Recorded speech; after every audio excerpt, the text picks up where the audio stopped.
എന്റെയും രവിയേട്ടന്റെയും നമസ്കാരം. ഇന്ന് എടുക്കുന്ന കവിത ഏതാണ്? നമ്മള് അരിയില്ല എന്നുള്ളതാണ്. അരിയില്ല. ഇന്ന് ഇഷ്ടം പോലെ അരി കിട്ടുന്നുണ്ട്. പക്ഷെ അതൊക്കെ പുറത്തു വരുന്ന ഇറക്കുമതി അരികളല്ലേ. നമ്മുടെയൊക്കെ ചെറുപ്പകാലത്ത് നാട്ടിൽ തന്നെ കൃഷി ചെയ്തുണ്ടാക്കിയ അരിയായിരുന്നു. കവി പറയുന്നത് അരിയില്ല എന്ന്. ഓണത്തിനെ കുറിച്ച് ധാരാളം കവിതകൾ എഴുതിയ ആളാണ് കുഞ്ഞിരാമൻ നായർ. അതിലൊരു കവിതയുടെ പേര് അരിയില്ല എന്നാണ്. ഒരു തവണ വളരെ ദാരിദ്ര്യത്തിൽ കഷ്ടപ്പാടിൽ പെട്ടു. ആ കാലത്തെ കുറിച്ചാണ് ഇതില് വർണ്ണിക്കുന്നത്. അതാണ്. അത് ശരി. പരമ്പരയാ കൈമാറുമെന്ന തറവാട്ട് കൃഷി, സംസ്കാര പൊലിമയുടെ കൃഷി ഇവിടെ വിത്തറ്റു കഴിഞ്ഞു. ഒഴിഞ്ഞ കലവറ പത്തായങ്ങൾ, നാടൻ കലകൾ ഊട്ടുന്ന പുത്തരി. ആ അരി എവിടെ എന്നാണ് ഇവിടെ ഉള്ളത്. ബ്രാക്കറ്റിൽ കാണുന്നുണ്ട്. അതെ അതെ. അപ്പൊ അതന്നെയല്ലേ കവി ഉദ്ദേശിച്ചതും. അതെ അതെ. ഓണമായി ഏതോ പനന്തത്ത കഥിക്കയാം. ഓണമായി ഏതോ പനന്തത്ത കഥിക്കയാം. കൂടെ പാടാൻ വരുന്നില്ലെന്നോണവില്ലു മുറിഞ്ഞു പോയി. വന്നു കേറി വിളിക്കാതെ വീട്ടിൽ പൊന്നോണ നാളുകൾ. എമ്മട്ടു ഞാൻ വിരുന്നൂട്ടം അരിയില്ലെന്നറയ്ക്കകം. ഓണമാഘോഷിപ്പൂ ചുറ്റുപാടും സ്ഥാവര ജംഗമം. അരി കിട്ടാത്തതാം റേഷൻ കാർഡായി മമ ജീവിതം. തറവാടും പൈതൃകമായി കൈവന്ന വിളഭൂമിയും ഭാഗിച്ചു തീറുവിറ്റിന്നു ഭിക്ഷ തെണ്ടുകയാണു ഞാൻ. തുച്ഛമായ വിലയ്ക്കന്നു തീറുവിറ്റുള്ള ഭൂമികൾ വധിക്കും ഗോക്കളാ ജീവസിരതൻ ക്രന്ദനങ്ങൾ. ശരിയായ കാര്യങ്ങളാണ്. അതിന് ഞാൻ ദൃക്സാക്ഷിയായിരുന്നു. എങ്ങനെ? എന്തൊക്കെയായിരുന്നു? ഈ ഓരോ സ്ഥലത്തും ഓരോരുത്തർക്ക് പാട്ടത്തിന് കൊടുക്കും.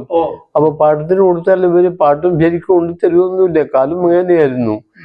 വന്നിന്ന് കൊണ്ടുവന്നാൽ തന്നെ മുത്തശ്ശി നിർബന്ധിച്ച് എന്തെങ്കിലും പൈസ കൊണ്ടുവന്ന് കുഞ്ഞിരാമന് കൊടുക്കും. കൊടുത്തു കഴിഞ്ഞാൽ മുത്തശ്ശി കൊണ്ട് മാറിക്കഴിഞ്ഞാൽ അവർക്കെല്ലാം തിരിച്ചു കൊടുക്കാൻ സങ്കടം കേട്ടിട്ട്. കാരണം കൃഷിയിലൊന്നും കിട്ടാനില്ല, ലാഭം ഉണ്ടാവില്ല. കൃഷിക്കാരും പറഞ്ഞു. അപ്പൊ അവസാന ദിവസം എന്തെന്ന് പറഞ്ഞാൽ അത് പാടും അവരവർക്ക് തന്നെ കൊടുക്കും ചെറിയ വിലക്ക്. മൺകട്ടയിൽ കനകമാണെന്ന സത്യമുണർന്നു ഞാൻ. അറിഞ്ഞു ഞാൻ അമ്മ തരുമൊരു നെൽക്കതിരിൻ വില. അറിഞ്ഞു ഞാൻ അമ്മ തരുമൊരു നെൽക്കതിരിൻ വില. നാലുകെട്ടും തോപ്പുകളും പച്ച പുഞ്ചനിലങ്ങളും വിറ്റേതോ പ്രേതമാം ഞാൻ ഈ ബാങ്കിലിന്നു ശിപായിയായി. സ്വരാജ്യഭ്രഷ്ടനായേതോ വിദേശത്തൊരു വീതിയിൽ ഇരുളോട് വെളിച്ചങ്ങൾ കടം ചോദിക്കയാണു ഞാൻ. തുമ്പപ്പൂക്കുടമേ ചിന്താസ്തബ്ധനായി മാറി നിൽക്കയോ. അഴീക്കോട് സാറ് കൊടുത്ത ഒരു പേര് സ്വയം ഭ്രഷ്ടനാക്കപ്പെട്ട രാജകുമാരൻ എന്നാണ്. സ്വയം ഭ്രഷ്ടനാക്കപ്പെട്ട രാജകുമാരൻ.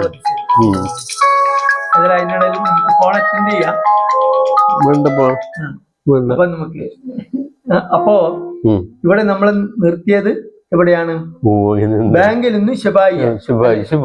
ശരി. സ്വരാജ്യ ഭ്രഷ്ടനായേതോ വിദേശത്തൊരു വീതിയിൽ ഇരുളോട് വെളിച്ചങ്ങൾ കടം ചോദിക്കയാണു ഞാൻ. തുമ്പപ്പൂക്കുടമേ, അവിടെ നിർത്തിയത് അല്ലെ? തുമ്പപ്പൂക്കുടമേ ചിന്താസ്തബ്ധനായി മാറി നിൽക്കയോ. ചിരി നഷ്ടപ്പെട്ടൊരെന്റെ ചരിതങ്ങൾ നനയ്ക്കയോ. ഇടിച്ചുകൊള്ളുക കഥകിൽ വന്നു പൊന്നോണമേ ഭവാൻ. വിളിക്കേൽക്കില്ല ഞാൻ നൽകാൻ അരിയിലെന്നറയ്ക്കകം. അന്നപൂർണേശ്വരി അവൾ എന്നെ ഈ കുടിലിനകം ഒറ്റയാക്കിച്ചിലമ്പിന്റെ നാദം പോലെ മറഞ്ഞു പോയി. പ്രകൃതീശ്വരി തൻ കാവിൻ നടയിൽ കൂപ്പ് കയ്യുമായി നിൽക്കുന്നൊരു അന്തിമലർപ്പിപ്പു പ്രാർത്ഥനാഞ്ജലി. ഒടുങ്ങാത്തൊരീട് വയ്പു തുറന്നെല്ലാവർക്കും ഒപ്പമായി വാരിക്കോരി സ്വർണ്ണ നാണ്യം സമ്മാനിക്കും പ്രഭാതമേ. ചുണ്ടിൽ പുഞ്ചിരി പറ്റാത്ത പൂത്തുമ്പേ മൺചിരാതുകൾ നിരത്തി ചിങ്ങപ്പൻ കോവിൽ ചൂടും മുക്കുറ്റി വൃന്ദമേ. മണ്ണിന്റെ കരളിൽ പൊട്ടിപ്പൊങ്ങുമാശകൾ ഭംഗിയായി വിചിത്രവർണ്ണ സൗരഭ്യം തളിക്കും പുഷ്പപൂരമേ. വിശ്വപ്രേമാകാരമാർന്നു വിളങ്ങും നീലവാനമേ. പെട്ടിക്കകം മുത്തുമാല സൂക്ഷിക്കും അജലങ്ങളെ. തിരുത്തുവിൻ നിങ്ങളാത്മസൗഹൃദ സ്വർഗദൂതരെ. ഭാഗ്യം കെട്ടൊരുവൻ വേട്ടോരിക്കേ മദ്രുമജാതകം. അല്ലെ, ഭാഗ്യം കെട്ടൊരുവൻ വേട്ടൊരിക്കേ മദ്രുമജാതകം.